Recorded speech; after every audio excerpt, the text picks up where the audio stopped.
சென்னையில் நடைபெற்ற டார்க் படத்தின் இசை வெளியீட்டு விழாவில் கலந்து கொண்டு பேசிய முன்னணி இயக்குனரான பா ரஞ்சித் அவர்கள் ஒரு கருத்தை பதிவு பண்ணியிருக்கார். என்ன அப்படின்னா, இப்போதெல்லாம் ஓடிடி தளங்களை அணுகுவது ரொம்ப சவாலா மாறிடுச்சு.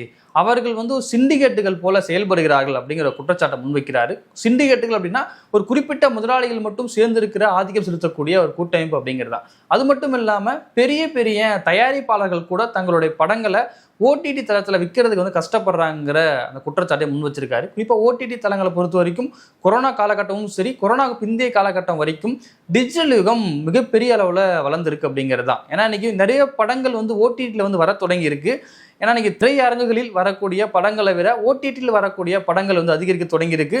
ஓடிடிக்காக படம் எடுக்கக்கூடிய ஒரு சூழலும் உருவாகி இருக்கு. அந்த வகையில் சிறு சிறு தயாரிப்பாளரும் தங்களுடைய படங்களை வெற்றி அடைய வைக்கணும் அப்படின்னா ஓடிடி தளங்கள் அப்படிங்கிறது ரொம்ப முக்கியமான ஒன்று. அப்போ எளிமையான முறையில் அனைவரும் அணுகக்கூடிய வகையில் ஓடிடி தளம் மாற்றி அமைக்கப்படணும் அப்படிங்கிறது தான் பா ரஞ்சித் அவர்களுடைய கருத்தாகவும் இருக்குது. அது மட்டும் இல்லாமல் திரையரங்குகளில் மக்கள் படம் பார்க்கும் அளவுக்கு இன்னைக்கு படங்கள் எடுக்கப்படணும் அப்படிங்கிறதும் கருத்தாக பதிவு பண்ணியிருக்காரு.